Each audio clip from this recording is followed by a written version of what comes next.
About dang time. About dang time. 8 months long enough? Should we have gone 9? I don't know. It could have been 9. Could have been 9 since I went live. I'm back. Okay.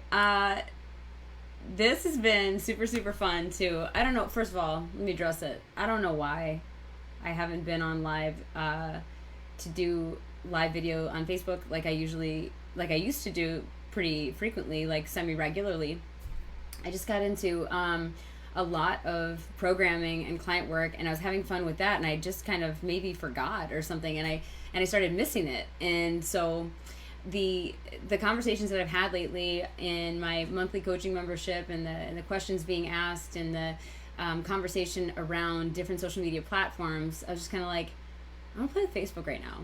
I want to play again. Why'd I stop? Who even knows? But I'm back and it feels good. And I got all these questions for my Text Legend Insiders. It's my free texting group, my texting channel, where I'll send bonuses, and I'll send deals, and I'll send insight and new videos and things into that group. And it's a free membership, and it's been really fun. And so what I wanted to do was let my insiders have like free reign of questions.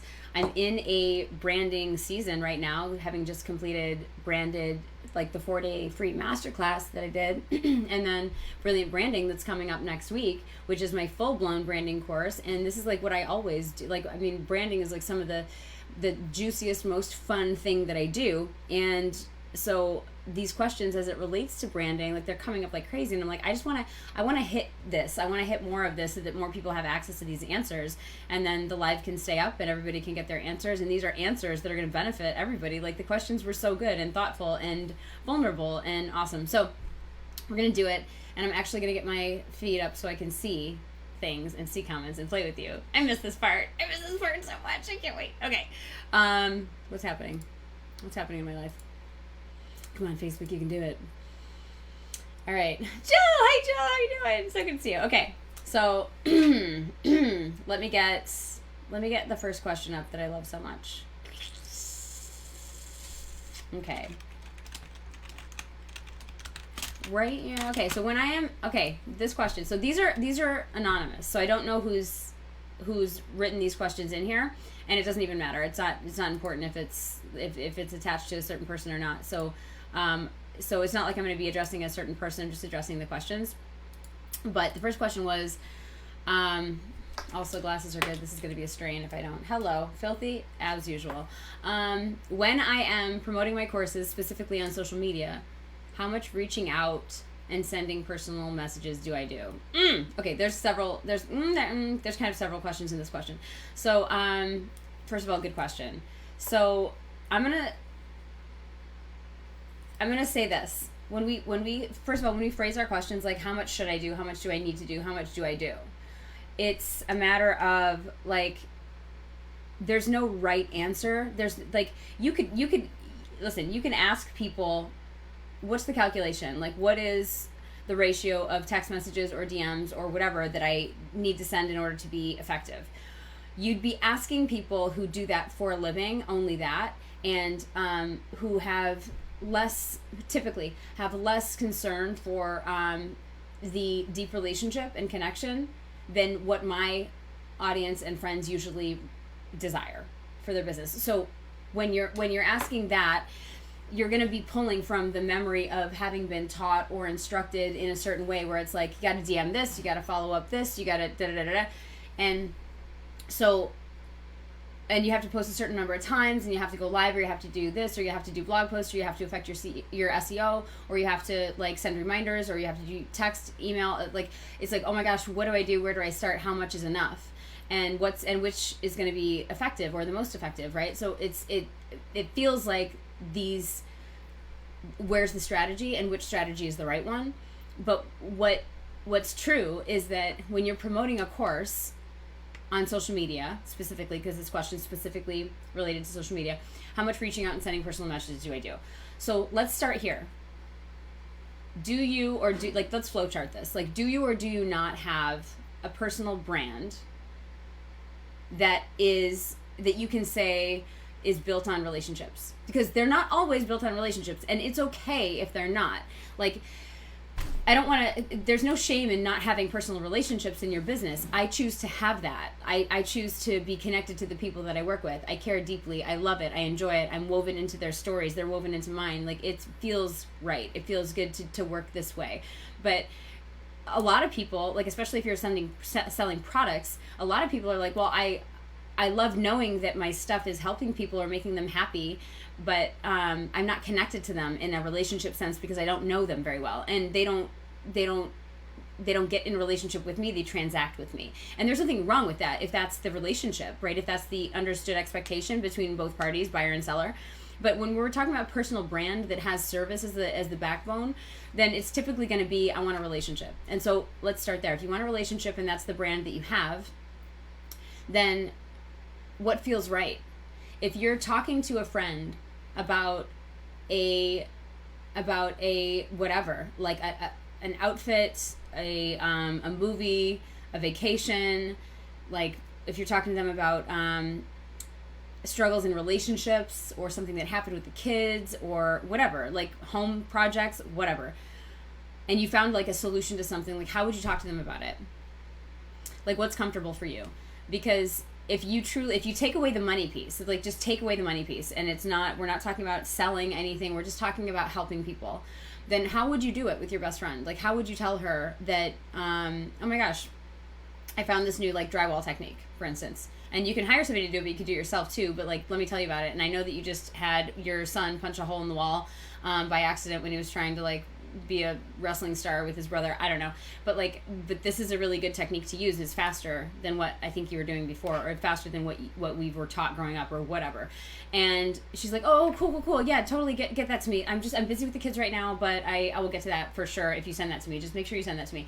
And then you send her the link to the YouTube video or something that shows her how to do it.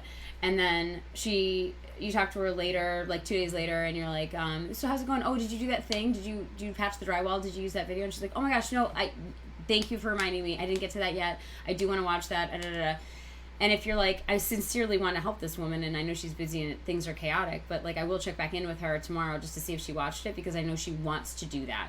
So like, what feels comfortable with you in terms of your friendships, letting them know about something that because you personally know them, you know that this would be helpful to them? Does that feel comfortable to reach out and tell them that? Did you have an issue not telling them because there's a money attachment to it? Do you believe that your friends aren't going to respect the fact that you do something for a living that's highly valuable, and that there's a transaction component required in sales in general for service and products, and that's how the world works? Like, do you feel that respect is there? And also, how do you perceive sales coming in your direction when you're being sold to or served? How does it feel for you when people come in with a good heart, like people that you like? Does it feel good when they're like, oh, by the way, I'm doing a free masterclass. I don't know if you saw that. I don't know if you are aware of it. I don't know if you have time for that or if that's on the schedule, but there will be replays. Like, if that's something you want, I know that you mentioned da-da-da-da before, and this feels like something that I think that you would want. So I just wanted to give you a heads up. Does that feel creepy or does that feel good? Like, how does it feel for you when you're being served and sold to in a way that doesn't feel like you're being smoked? And then also, it's like, how does it feel for you when you're speaking to a friend and you're helping them, and you know what they need, you know what they want, you know that they're busy, you know all the details that you know. How does it feel to approach them in a way that's like, this is gonna help you, you're gonna follow me? Like, how do you approach your friends? Because our friendships are all different, right? So it's like, with my friends, I can be, like the friends that I see in person, for instance, like if I see them again, I'm like, hey, did you do the thing you said you were going to do? Because I'm going to keep my friends accountable because they expect that from me, and they do that to me. We do that for each other. So I don't have a problem saying stuff like that, and I don't have a problem reminding them if they said they were interested in something. Hey, this is happening at this point. Like, this is happening. Oh, this is going on today. Like you said, you wanted to play. Let's go play. Because it feels good. So there's not a number that I attach to it. It's an energy, and that speaks to there's a question coming up about the energy of sales and like how much is too much. But it feels like when I think about the audience that I'm serving and the friendships in the relationships on social media, I feel like they're my friends because I think that we are, and I care about them, and we have awesome conversation back and forth, and it's fun. And so it's, to me, because I feel that way at the base, like because that's just where I initiate from, then it feels like, of course I'd tell them the truth. Of course I would serve them in this way. Of course I would remind them. They said that they wanted it. I'd feel weird if I didn't remind them. I'd feel like I fell off if I didn't tell them, like, hey, this is starting. Hey, thing is going on. Hey, you said you want, you know what I mean? And when you take the money piece out of it, you usually find that that's where the resistance is.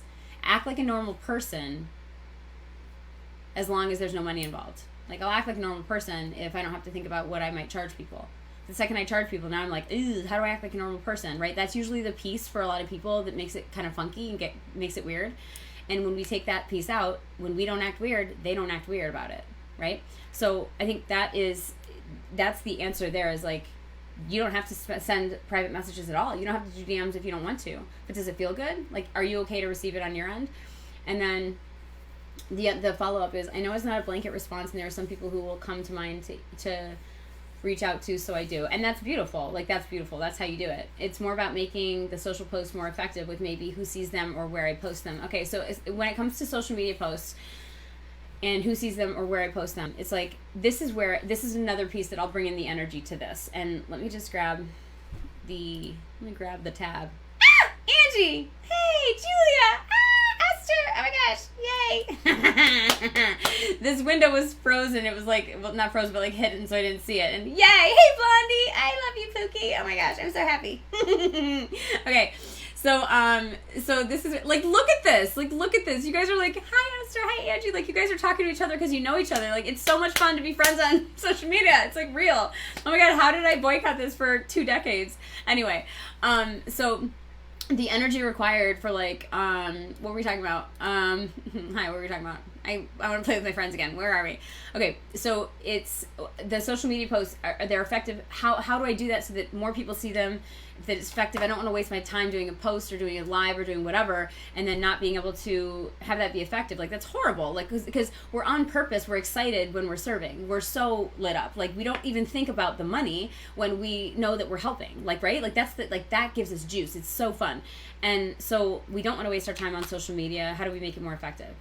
So if you can like, just get okay with the fact that the algorithms change, that, like, let's get out of the rational and the logic for a minute and be like, okay, the computers are doing their thing.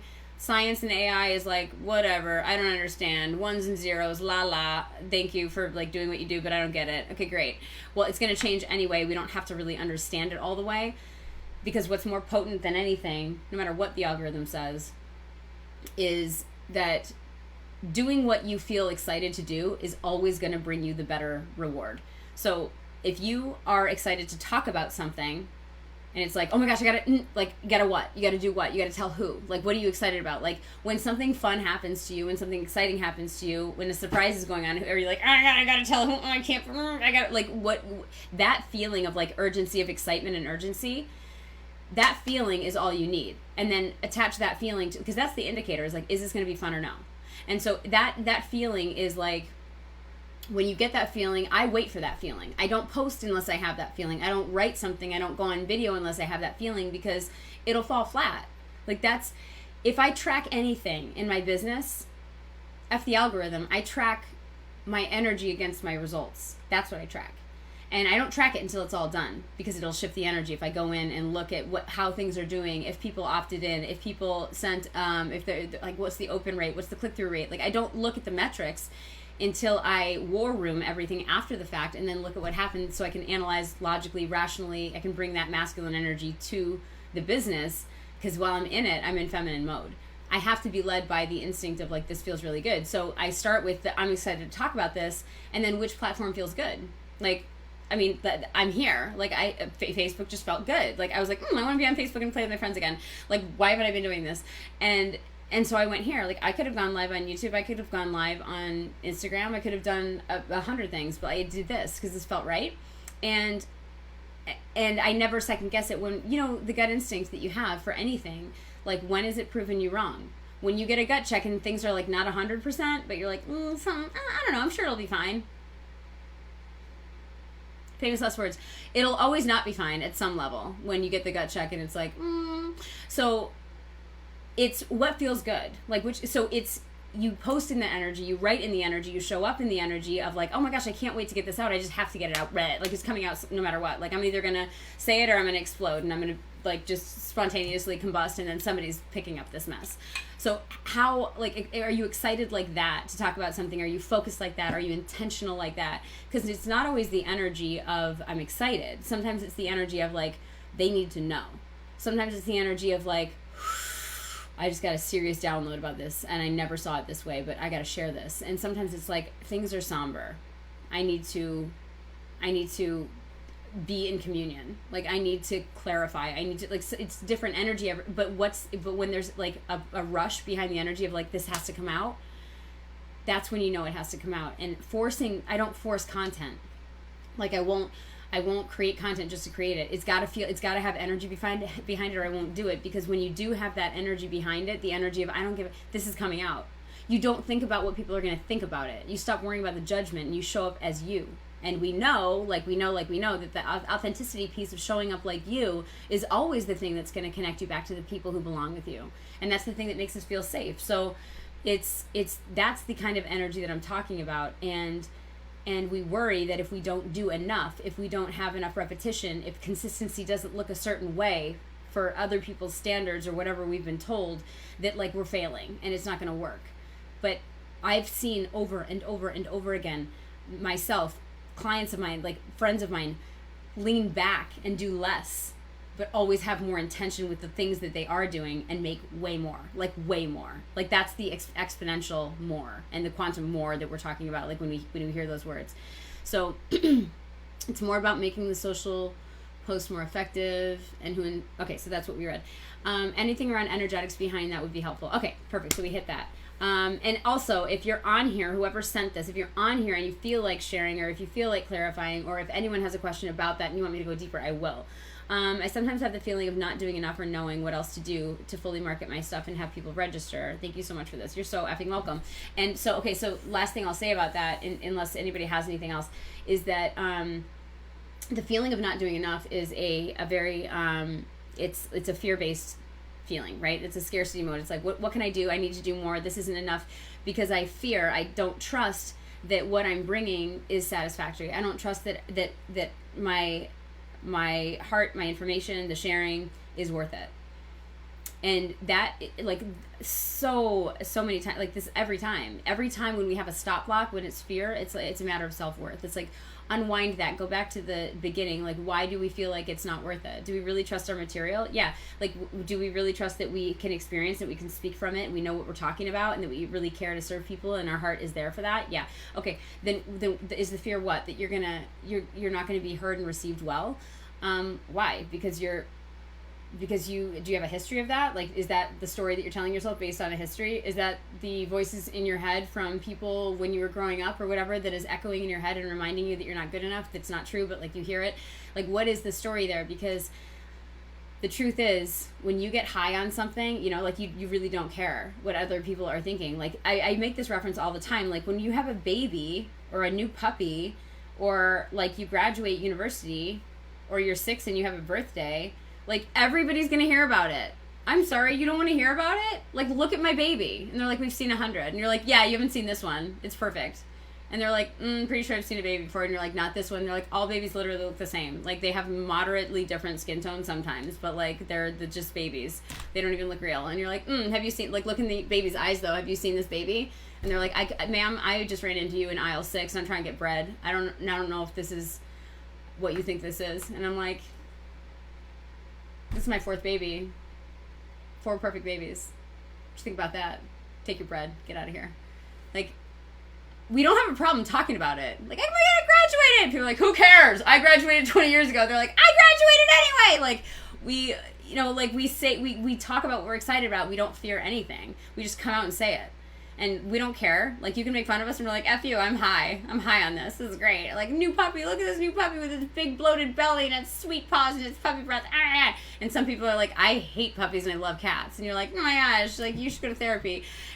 But we still keep telling everybody about this cute puppy. You know what I mean? Like, that feeling in your business Apply it to your business. Like, put on that coat. Like, put on the new baby, new puppy coat. By the way, what? Oh, you guys thought I was going to spill water on myself because it's been 8 months? Nah. I came with a hack. I heard about this new thing called straws. And I was like, what? You can have a straw? Doesn't matter. Doesn't effing matter. Oh my God. Amazing. I heard you, God. Blasphemy. All right. So hopefully I covered that. Wow. Okay, Jill, yeah, that's the indicators at Funder. Now, and Jill, you happen to be a generator. Bish. We've talked about this. You happen to be a generator, so you know you have to follow the joy. That's where your best ideas come from, and that's where you resonate and like hit the ripple effect with the people around you way fast. Like that's like the tunnel, that's the chute. Like you get down that. It's like those 3 slides at the playground, and one's like, I'm windy, and one's like, I'm jagged, and like a stepladder sideways, and the one's like, I'm a straight shot, and you're like, I'll take the bullet, please. That's the joy. That's the joy piece. Like, so when you feel like you're doing the joy thing in business or personal life or whatever, it magnetizes all of it. Like that's when generators and manifesting generators, we got to hit the joy button, and like we just got to smash on the joy. Smash joy. Glasses are so good. I did that. I can't even blame that one on my kids because I got a streak across the front of it. Oh, I wish I could blame somebody else for that. It's on me. Okay. Hey, Esther. Okay, so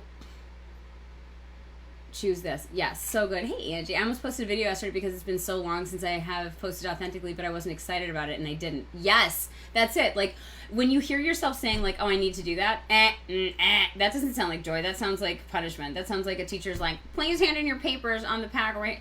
It's like, I don't want to do that. If you don't want to do it, don't do it. Like, if you're not excited about doing it, don't do it. I should do that. No, you should. Now you shouldn't. Like, you should on yourself. That's gross. Clean it up. But the energy was from a place of hurt. I was tempted because I had a strong feeling, but the energy was a place of, oh, hello with the illumination. This is really good recognition, Angie. But the energy was from a place of hurt and frustration rather than being helpful and equipping. Gut check was hard on 2 glasses of wine, too. Oh, yeah. Your gut check even was like, okay, she can't hear me. She had 2 glasses of wine. Who's got the bullhorn? We're going to get her. We're going to let her know it's not going to happen today. Angie, you listened. Brilliant. Amazing. Vanessa Navarro Durace. Did I say it right? I'm going to love it. Durace. I feel like Puss in Boots every time I say her name. And I took French and Japanese, so it's very unhelpful with pronouncing your Brazilian name. I'm going to heart it. I'm hearting it. I'm hearting it so hard. Amazing. Angie, I love that though. Like because when in your life have you ever, seriously, when in your life have you ever got a little baby whisper of a gut check that's like, well, I don't know. And you're like, it's fine. Something went wrong. Even if it wasn't catastrophic, something went wrong and it wasn't great. Obviously. You know that. And then when you have I can't wait to do this. You just do it. Like, you don't have to second guess yourself, right? Unless somebody speaks into you and goes, well, I don't know if you should do that. And you're like, wait, what? Maybe I shouldn't do that. But like naturally, initially, like that's the go. That's the go button. So that's a good gut heart punch reminder. I don't know what I'm bringing enough that I'm worth it. Ooh, thank you. Oh, you're so welcome, Jill. That's perfect. Ashley. Hi, Ashley. I get to see you soon, I think. 3 weeks? I don't know. What is it? I don't do time and math. Help me.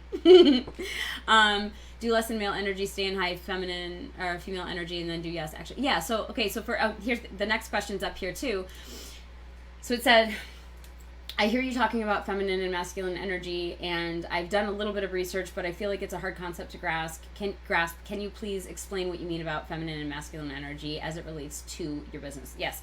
So this is something that's it's a wave of new information that's coming in droves. Like I feel like we're hitting a huge tidal wave of people getting it, understanding it, and applying it.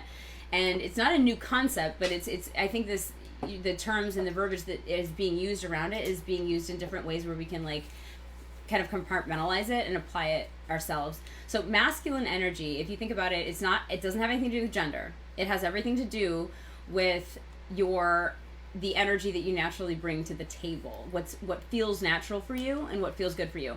And so while masculine energy is predominantly more available in male humans, like that's typically their default setting, it's not always the case.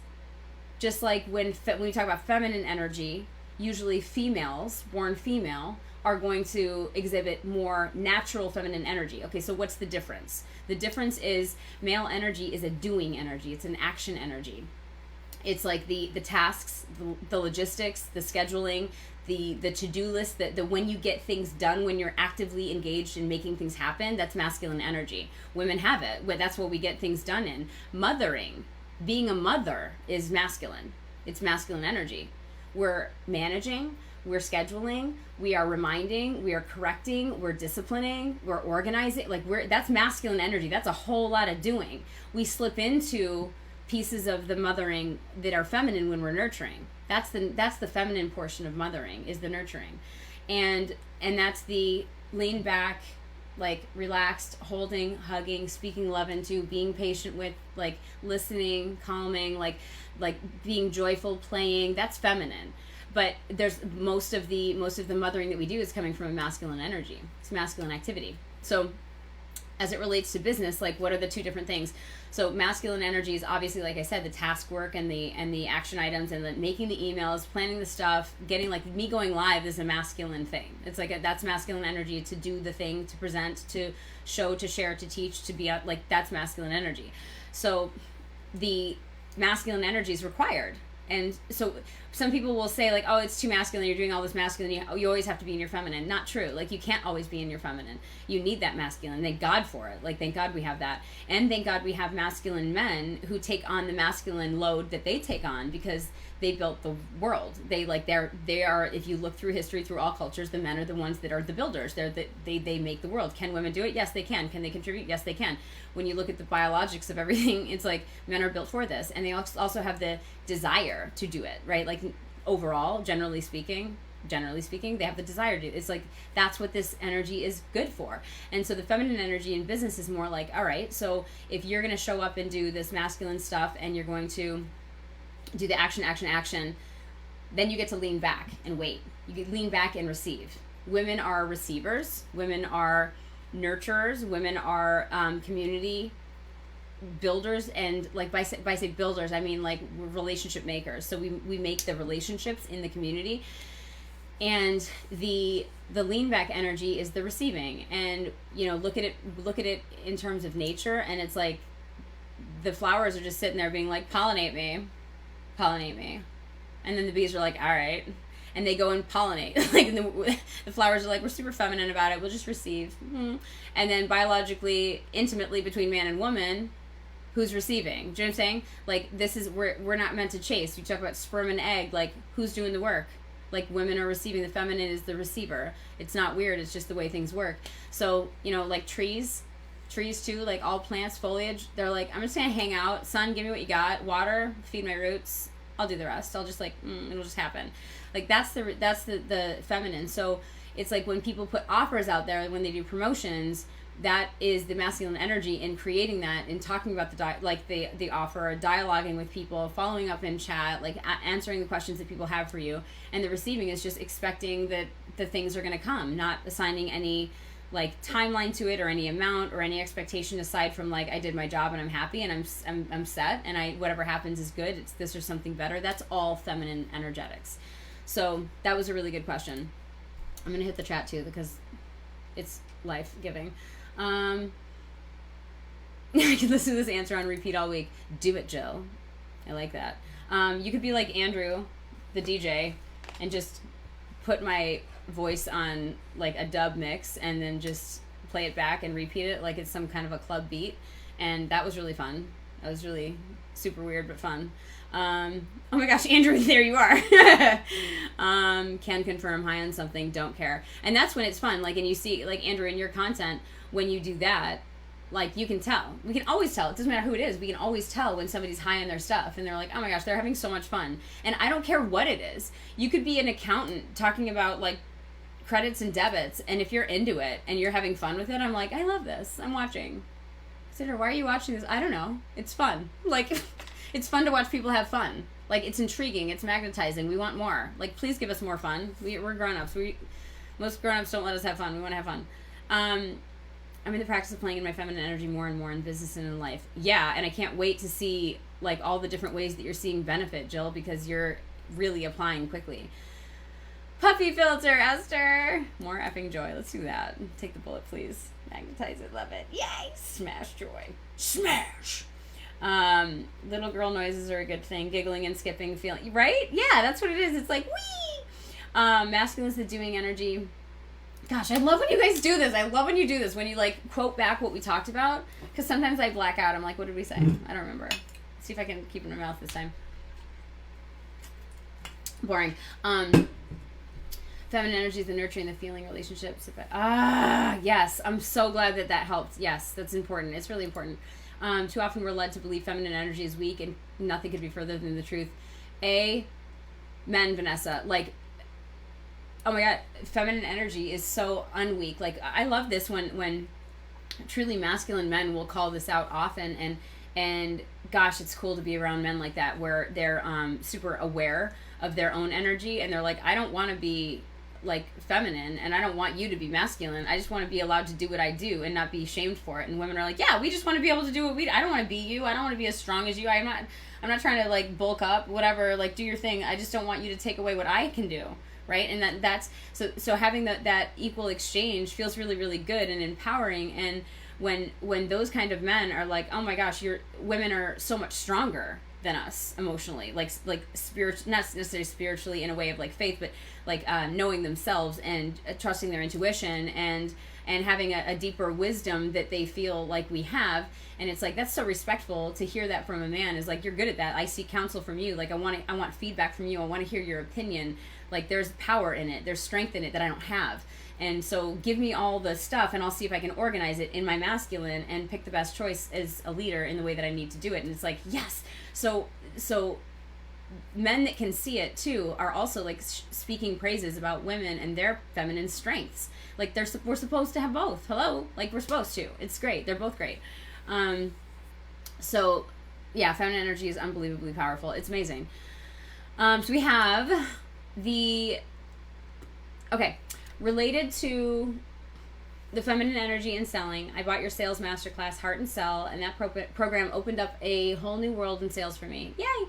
I had a launch the following week, and I applied what you trained on, and this was the most successful launch I ever had. So now that I've experienced feminine energy and sales actually working, I want more. Can you explain how it worked for you when you went from masculine sales to feminine sales, and what you did to keep growing it into better and stronger? Thank you so much for doing this Q&A. You're so welcome. Okay.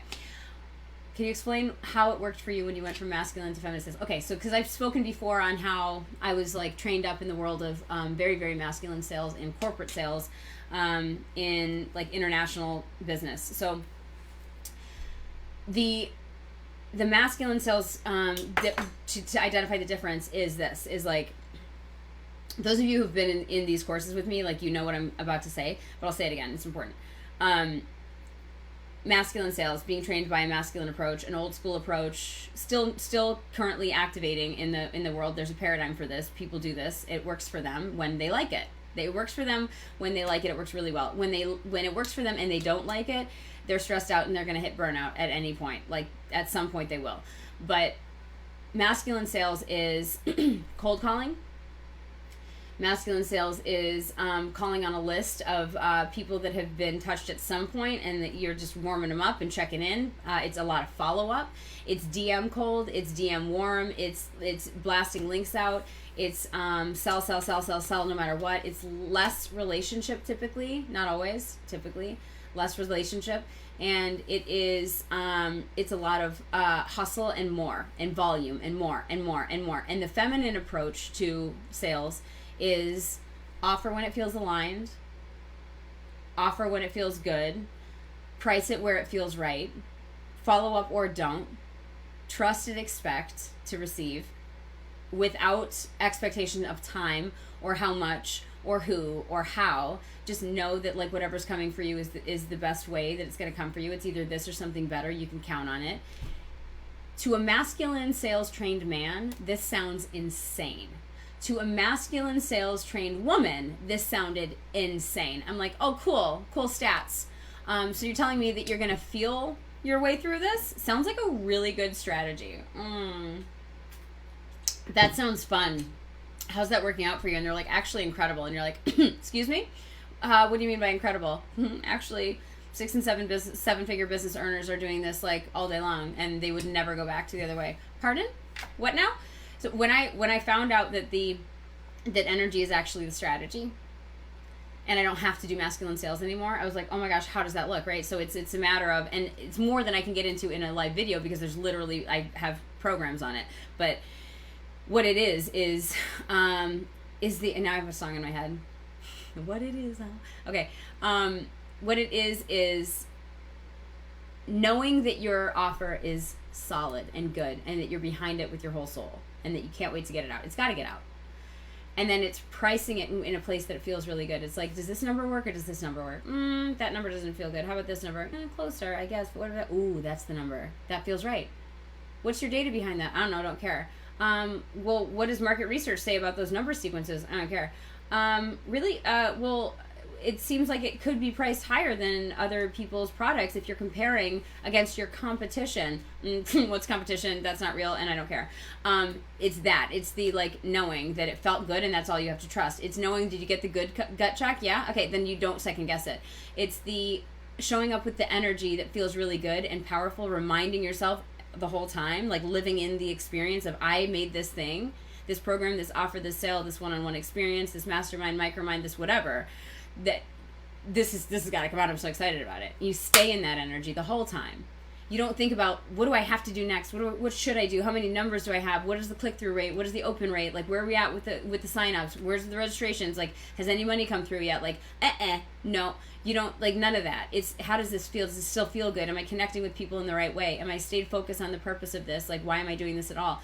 Like, that's the feminine energy, so that would be the difference versus feeling the urgency and the pressure and stress to keep checking and checking and checking and following up, which is like torture.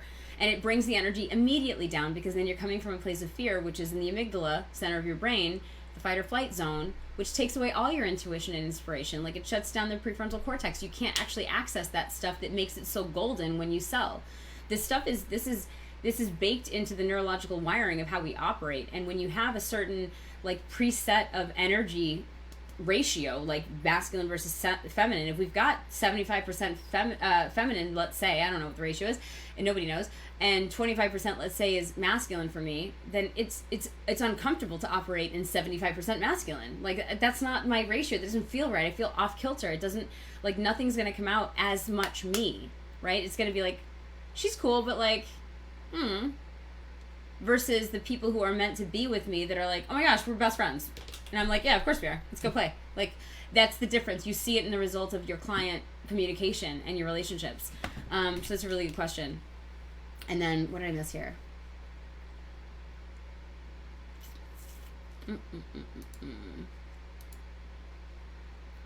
What did I touch?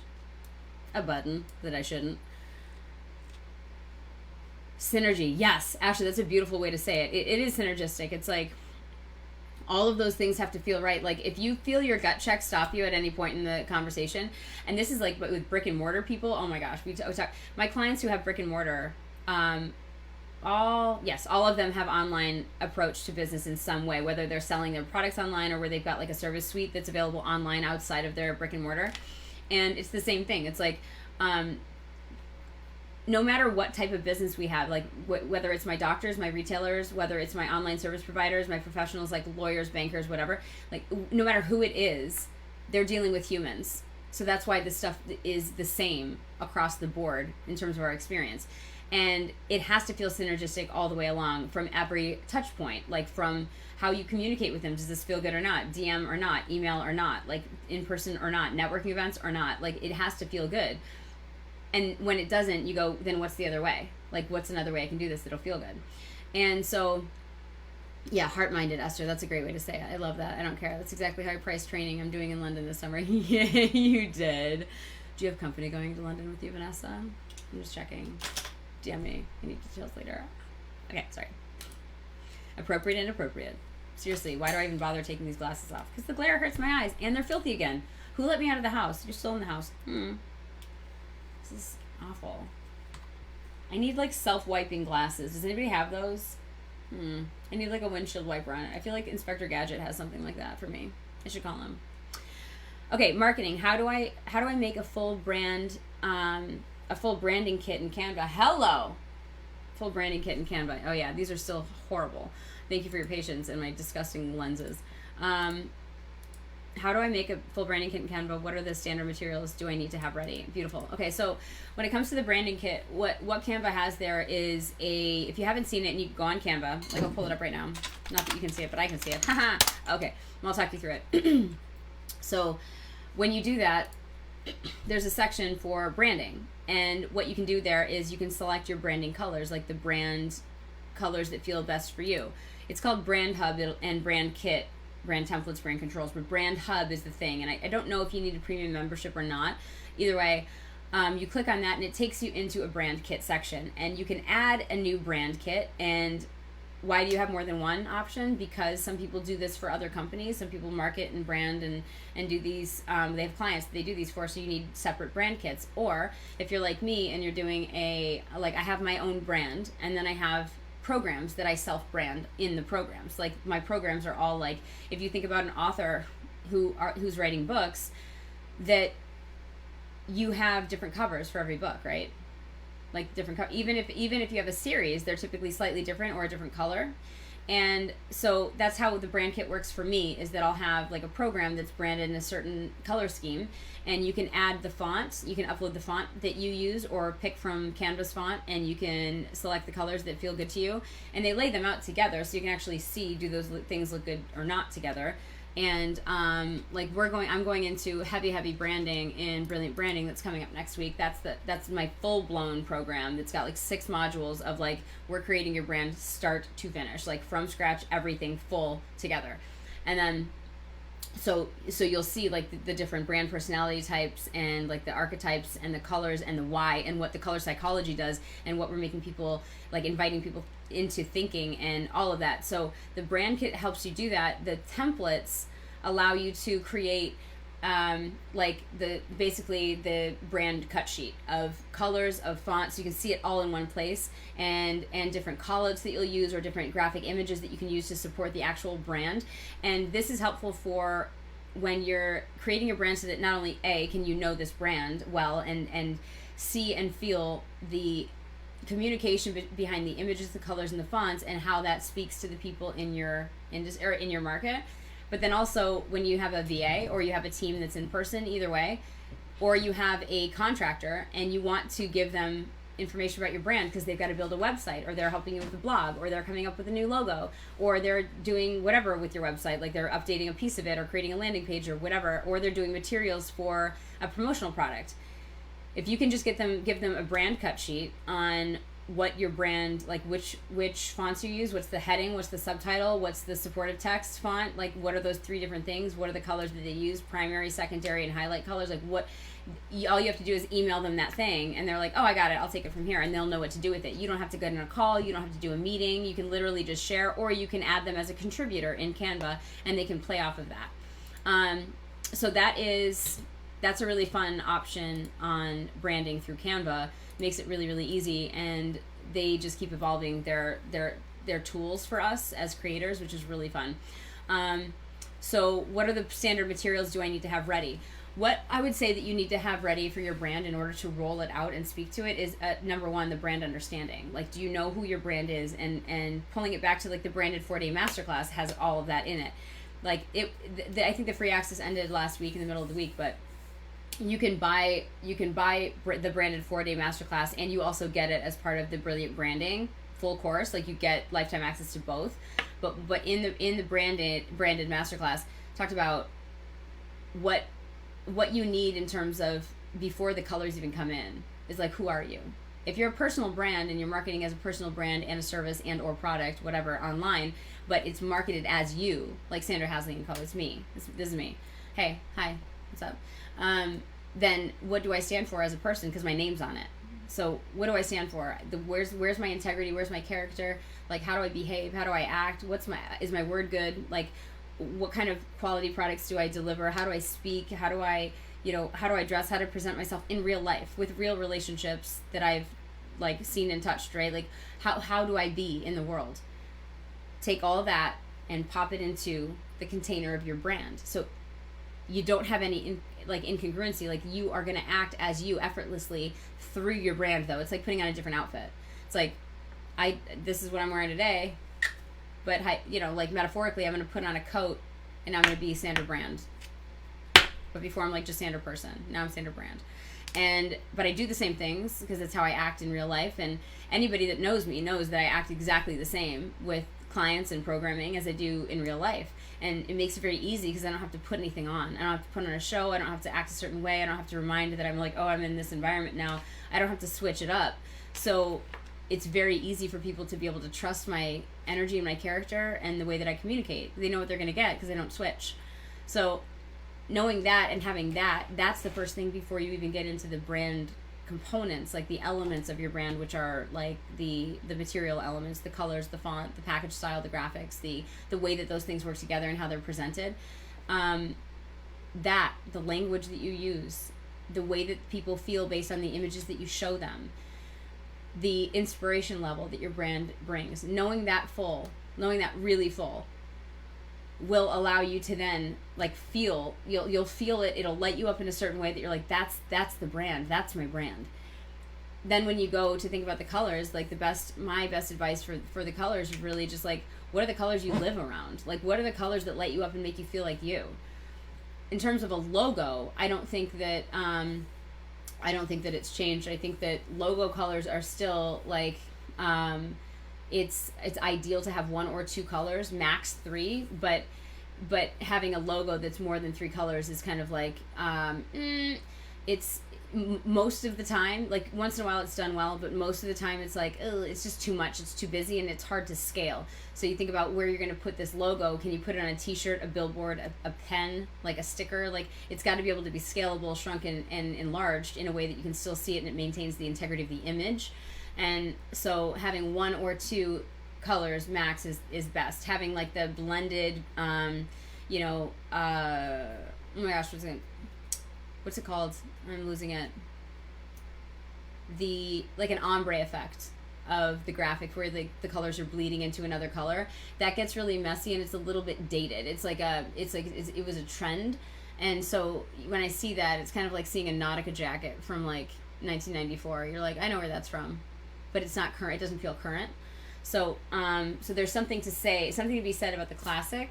Like, and there's a lot of different types of classic. It doesn't have to be classic boring. It can be classic like, oh, that's a style that's like stand the test of time. But it's about like, does it reflect the personality of you? You know what I mean? Like, that's the most important thing. So I got another question here, but I'm going to get a couple more questions here. I'm going to come in though and see what you're saying. That's why I love these questions. They're so thoughtful.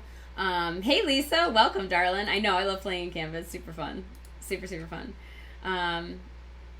You're still on the air. I'm on the air. So this question is, oh my gosh, that's why I was like, what is on my arm? Oh, nothing. It's just it looks like I got a pink tattoo. You're welcome. Let's do another one. It'll be like tribal bands. See how long that can last before I lose circulation in my hand. I started working with you in the beginning of 2022, going from making about $3,000 a month in my business, and within 2 months you took me to my first 10K month. This is, I know this forum is anonymous, but I think you know who this is. Yes, I do. My question is, since I only purchased a coaching package for 6 months, after we were done working together, things started to slip through the cracks. I know you talked about systems and how I could implement them to support my growth, but I think I just forgot. How do I get organized and help myself, my clients, and my staff I'm about to hire with making it messy? And also, I need you to coach me for another 6 months at the very least. Okay. Well, you reach out to me. I'm opening up 2 spots over the next 2 months for the one-on-ones. So, yes. So if you see this, and I know you'll see at least the replay, then yes, you can reach out to me. There's gonna be 2 spots opening up for 2 of the different coaching programs that have like a lot of stuff, a lot of bonus access to everything too. So how do I get organized and help myself and my clients without making it messy? Okay, so one of the best ways that I feel like all the entrepreneurs need to know is that when you're, again, brick and mortar, product, service, doesn't matter. Strictly online, don't care. All of it, it's for everyone. When you are doing something new, anything new in your business, creating a new email thread, creating a program, like a nurture sequence, an opt-in, you're starting to use a different software for whatever reason, you're creating a branding package, or you're doing a graphic design in some way, or you're creating a workbook, or whatever you're doing.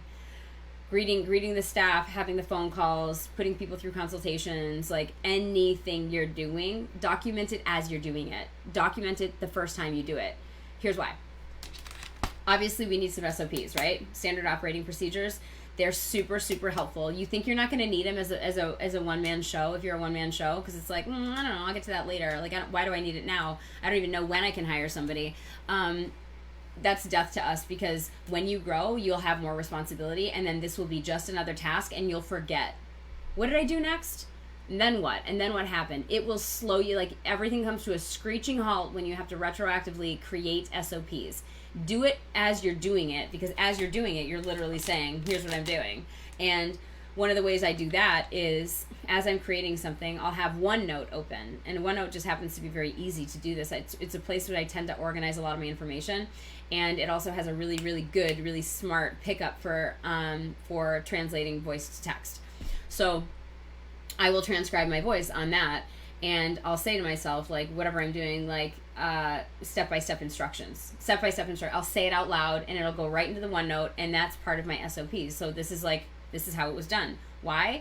Well, I don't know, because I'm going to hand it off to a VA, and I'm not going to do it anymore. I want to do it once, make sure it works, clean it up and polish it if there's any hiccups in that, and then update the SOP for that, and then give it to somebody else. And that somebody else who has it, if things change and they're working on it, they update the SOP. So the SOP is always this living document that stays fresh and relevant for whoever needs to help you. And the SOP serves as a guidepost. It serves as like a checks and balances, because when things get messy or when things start to slip, you can go back to the SOPs and say, what is our process? What's our customer journey process? How are we nurturing these people? When did it get weird? Like, when was it uncomfortable for them? How can we do better? The SOPs will guide you through it. So it saves so much time. It saves energy, but also it maintains the integrity of the steps, because you don't have to think about what you did, because you're saying them as you're doing them. You're not going to get it wrong. You're not going to make a mistake. You're literally in real time doing the SOPs. And this is how I basically created an SOP booklet, like, for my clinic. It was it was like a 1.5 to 2 inch binder full of every single person's any activity, any task that they would ever have to do. Do you know how easy training was for me? Here's the book. Let me know if you have any questions. Just kidding, I helped. But like, that book, after I trained them, the book was like, oh, okay, gosh, thank God. Like, the index, everything was pointed right to it. Stuff was laminated. It was amazing. Not to brag, but like, I love that. And then also QR code on the manual, on the SOPs. Scan this with your phone to take you to an instructional video that I made, because it was easier for me to instruct you on video to do this than, you know what I'm saying? Like, so even if you do a recording of, here's a screen record of how I made this thing, save it in the file, give it access, give a VA, a virtual assistant, access to it later, or somebody that you hire to come into the office, show them so that they can just do that. I think I can turn my space heater off. It's like 75 degrees outside. Just kidding. I'll probably turn it on in 5 minutes. So that's what SOPs are really important for. So in terms of getting organized, that'll organize you right away. You'll see where the cracks are and what's slipping, and you'll be able to like patch those holes and make them better once you know what they are, right? So if that makes sense, if you have any questions on that, hit me up again. Next question was, I want to hire somebody for my assistant work, but let me expand this window so I can see it. And glasses. Oh, they're cleaner this time. I'm on track.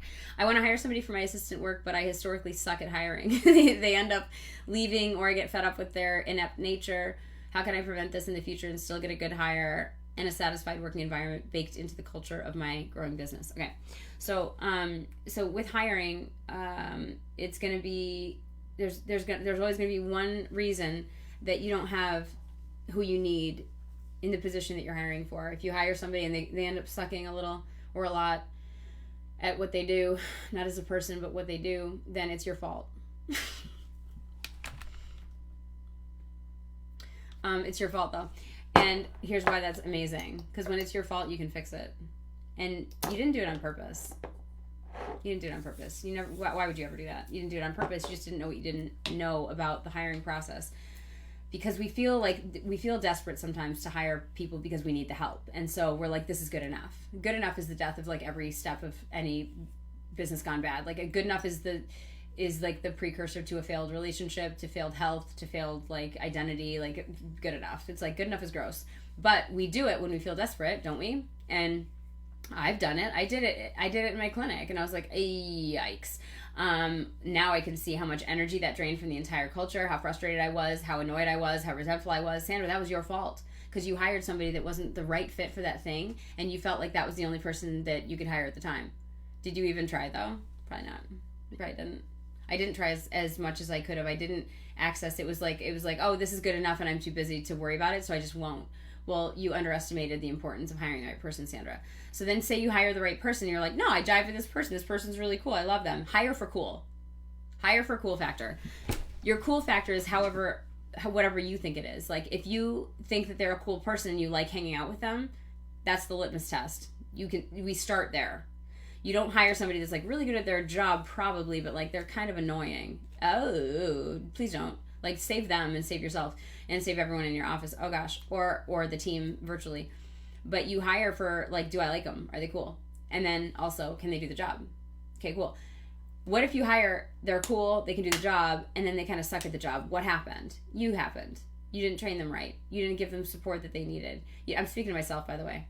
You didn't give them the support that they needed. You didn't follow up. You didn't check in with them and manage their growth process, like, doing an evaluation at a certain point.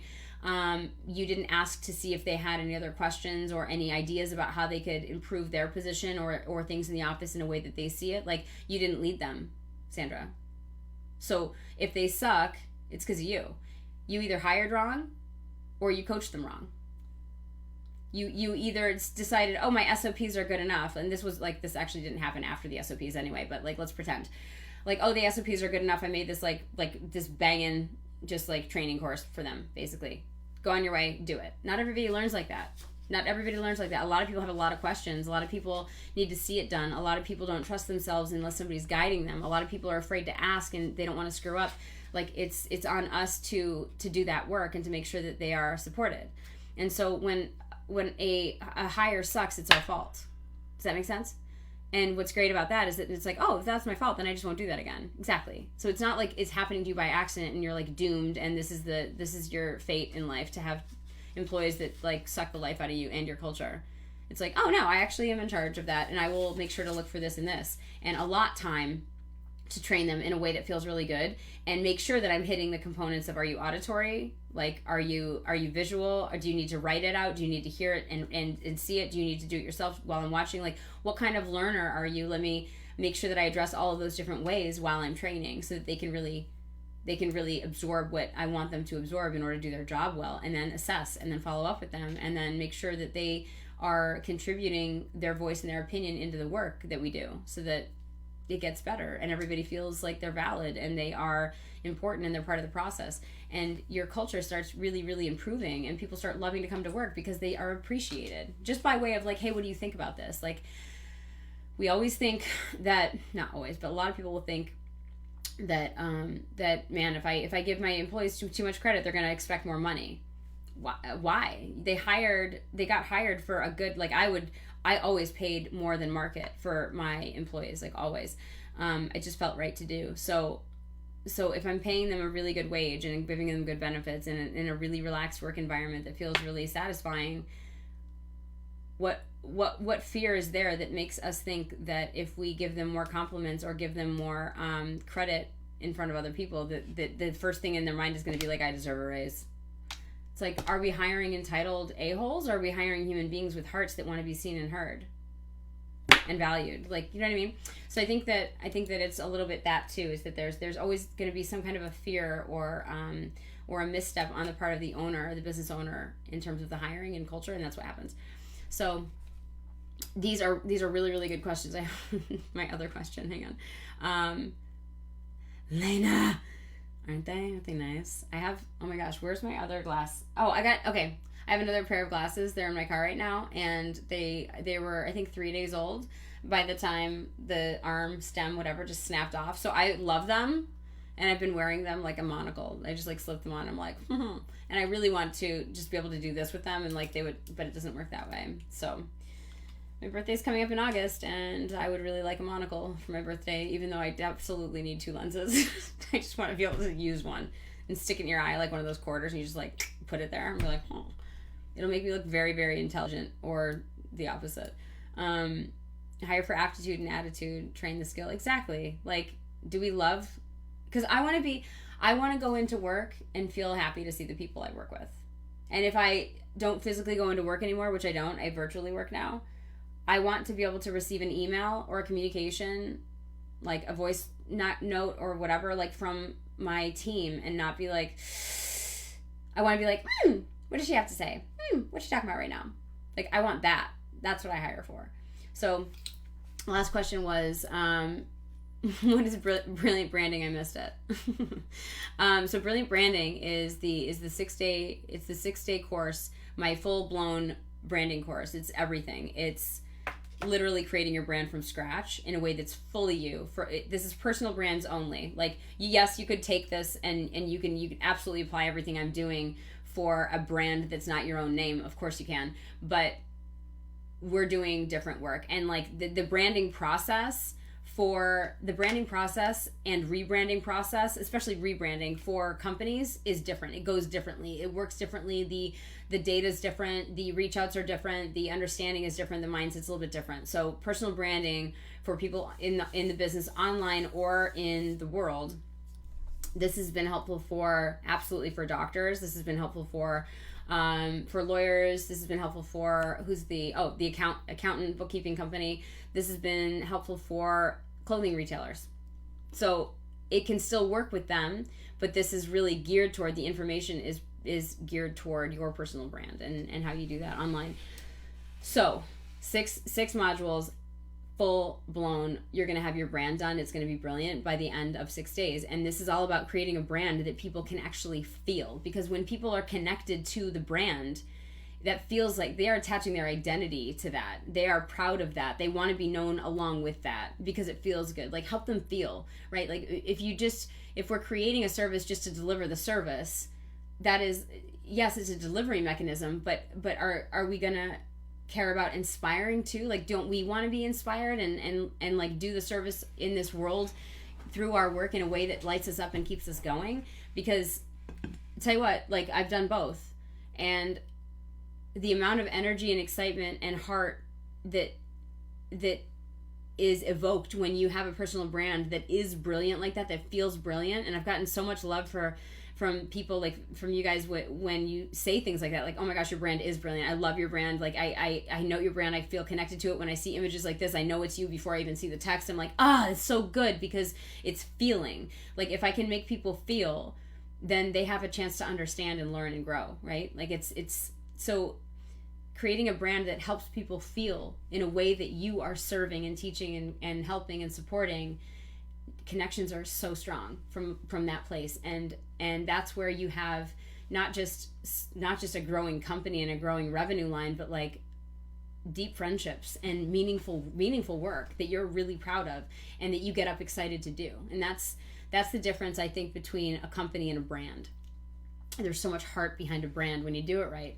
And so that is starting next week, and I cannot wait for it. And Branded is coming with it. Branded is a part of it. So the 4-day masterclass, it's $444 on its own for the 4-day masterclass. But Brilliant Branding is going to be, once we start, it's $3,333. And right now, I think it's going up every single day until we start next week. So I think it's at $1,888 right now. It's going up to $3,333. Don't quote me. I think that's what it is. It's like 1777 or 1888.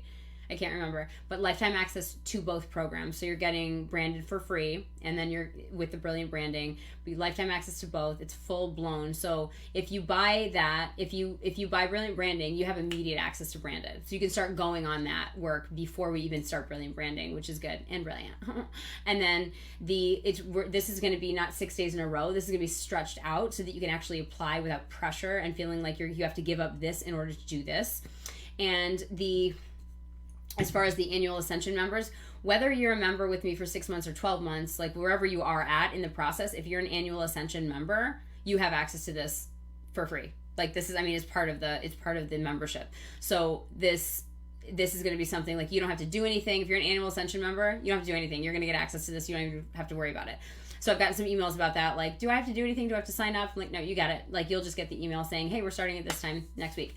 So Annual Ascension, 6 months or 12 months, access to all of my live programs. Whether they're temporary access or lifetime, you have access to them for as long as you're a member. So that's a really fun one. And glasses are so fun. Oh my gosh. These are almost the exact same color. I just feel like I should hold them together and be like, I match. I don't though. I had a neurologist tell me that I have an overactive amygdala. Well, that would make sense, Angie, based on what we talked about. Ooh, interesting. Did your neurologist tell you what to do about that? I'd be curious. And it's helpful information to know that too, of course. So that's really good. So these are really fun questions. I like these questions. I'm gonna keep these questions up here. I'll probably load this up to, I will do this. For all of my text insiders, I will load this up into the YouTube channel so you have this. And then for those of you who aren't Legend Insiders and you want to become one, then you can just DM me. I'll send you the link and you can get free access to that too.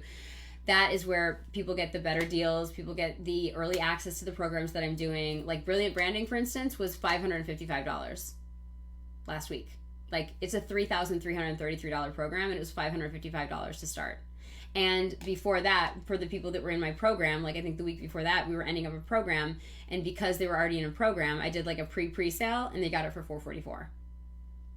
So like there are massive perks to being inside and the insiders and in any of my programs. I always do that. I think it's fun. I think it's super fun to reward and surprise people that are already in my programs to give them access to the next thing, because most of my work, not most of it, it all builds on itself throughout the year. Like all of it is like components of everything that we do as women in business that are important in order to fortifying yourself as a business person and as a human being, as a woman, in order to create what you're desiring to create through your business. I mean, you can't do that without the inner work that you're doing on a personal level. So all of my work that I do throughout the calendar year is a blend of personal and business work. And some of it is isolated in personal work with a lot of business references so that you can get both. And then some of it is like very business, like Iconic Content's coming up, Brilliant Branding. Those are obviously business related things. There's personal stuff in there so that you can actually apply it to your life and let it be integrated so that you can, at some point soon after you're done, embody it, live it, breathe it, be it. Because learn it, integrate it, and then be it. Like that, it's a 3-step process. So that's why this stuff is always there's always components of both baked into the work that I do, and that's why I love this stuff. I love it because you can't not grow. You can't not grow this way. Just want to see that I missed something. Hang on, stand by, guys. I only spilled water once, even though I was like super cocky about having a straw. Gosh, karma's so fast. I'm like, oh my gosh, I'm so smart. I got a straw, and then I was like, no, on brand. I just really love the Smash Toy one. Thank you, Jill. Make sure I didn't miss anybody. I think we're good. Oh yeah, Esther, it's gonna be super, super fun. I know, I can't wait either. I can't wait. It's gonna be good. Okay, so I might just have to come back and play on lives again. I don't know. This is fun. I missed it. Oh, did I do it? Look at that. Double tattoos, ladies. Try and keep up. Who's gonna do this? Are we starting a trend? It's dangerous. Let's not do that. Okay, so I think I might do this. I'm gonna consider it. It's been fun. I did miss this. Summer's coming out. Joyful. I don't know. Feeling more energy for this. Feels good. I will put this up for the Text Insiders on YouTube. If you want to be a Text Insider and get access to that for free, you'll get stuff like this, and you'll get the deals that other people get. And Brilliant Branding is starting next week. And if you want information on that, I'll send you the link. But thank you for playing. This has been fun. And thank you for your awesome questions. I think they're useful for everybody. And I love the vulnerability in there. It's great. It's good to see you guys. I love you. I'll see you next time.